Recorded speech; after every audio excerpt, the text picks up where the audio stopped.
Got a really special bottle from the Arran Distillery today, guys. Gonna check it out right now.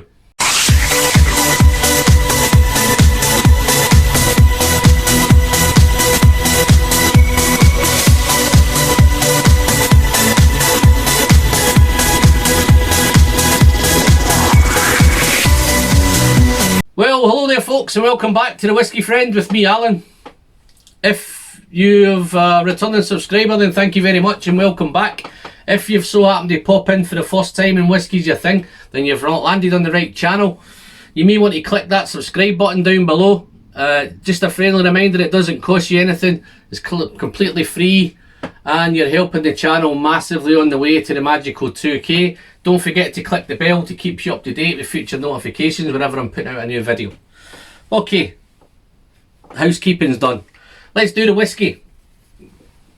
The Isle of Arran once was home to 15 distilleries.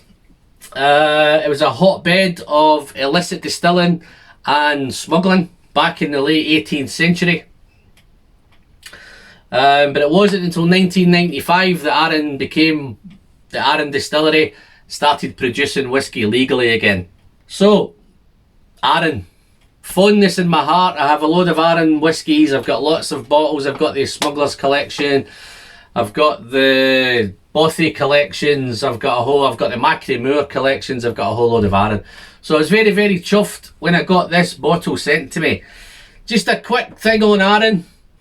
It was founded in 1993 by the Chivas brothers' retiring manager and director Harold Curry.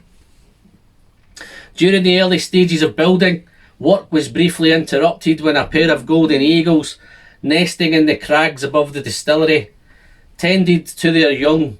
The eagles can be seen to this day from the courtyard of the distillery, which is absolutely fantastic. Yeah, this bottle, I managed to get a hold of a guy called Joe McDermott on Facebook. Joe's got a really cool Facebook page. Lots of cool whiskey guys on there, whiskey ladies on there, just cool whiskey people. I've been catching up with that over the last couple of months, and Joe's decided he's going to try to start his own little whiskey club over there in Wales.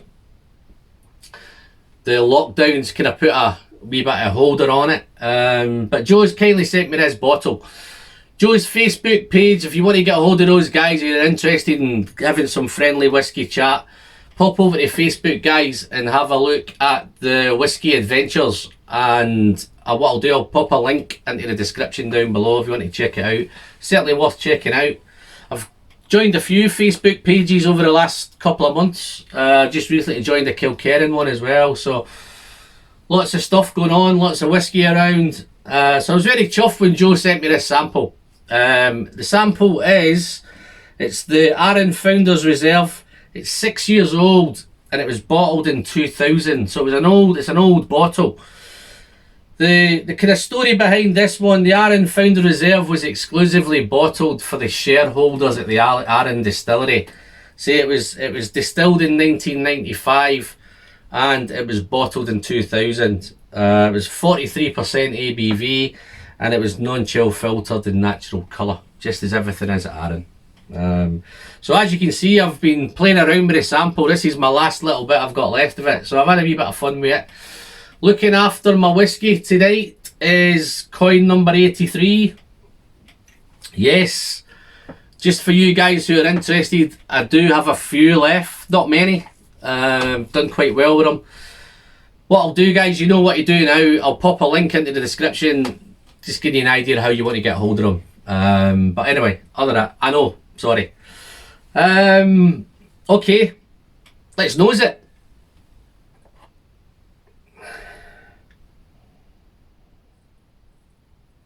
Wow, colour wise, look at that colour, guys. It's so light, it's almost like a white wine. It's got that kind of Chardonnay kind of colour.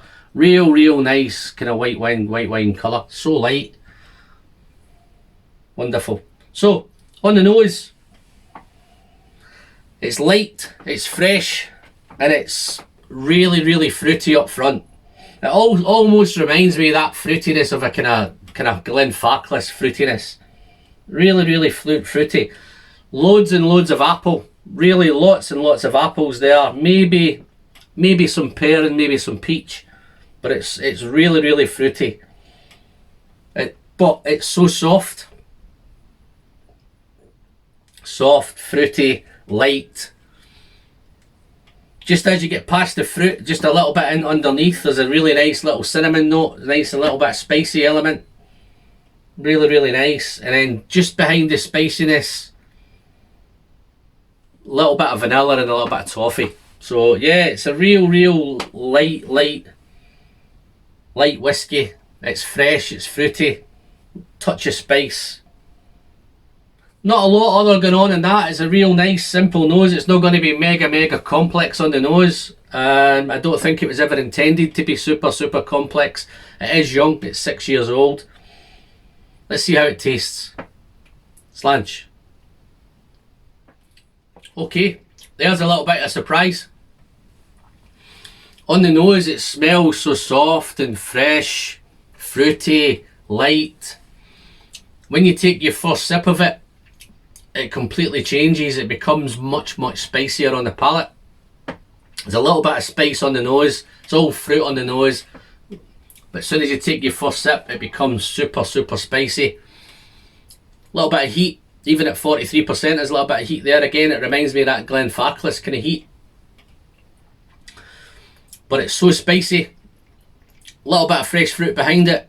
And the toffee and the vanilla are there, all kind of beautifully balanced around. It's so soft. Texture wise on the mouthfeel, it's got a really nice soft velvety mouthfeel, and then the alcohol hits you, a little bit of nip, but it's spicy. Wonderful. Let's have another sip. What you get in the palate is in the nose, but it's in a slightly different order. As I say, I'll go back again. It was very fruity, touch of spice and a touch of vanilla and honey and toffee on the end. When you taste it, it's all spice, a little bit of fruit, a little bit of toffee, a little bit of honey. Beautiful, really nice, very easy to drink. In fact, I know I kind of highlighted Glenfarclas a couple of times, but it reminds me of my dangerous dram, the Glenfarclas 12. It's not, the whiskey's not the same, but it's the same kind of effect. This is bordering on the kind of dangerous dram type, and I'm really chuffed that this is a wee bit harder to get a hold of, because I would probably instantly go out and try and buy a bottle tomorrow. If it was available, I would try and buy one. I'm a wee bit chuffed that it's not, because I would just get carried away buying more whiskey. But it's bordering on that dangerous dram category, which is a good thing. It's really nice. Yeah, spicy, a little bit of fruit, a little bit of honey, a little bit of toffee, a little bit of vanilla. Let's do the finish, guys.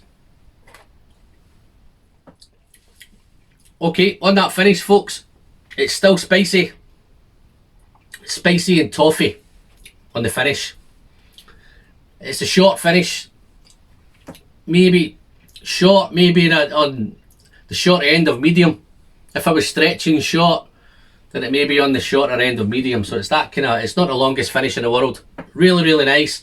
I've been chuffed to try this one, guys. What would I score it? I'd score it an 83. So it's an 83 out of 100. Couple of reasons, guys. If it was a bottle that was out at the minute and you could easily get a hold of it, then it would probably be an 86 or an 87.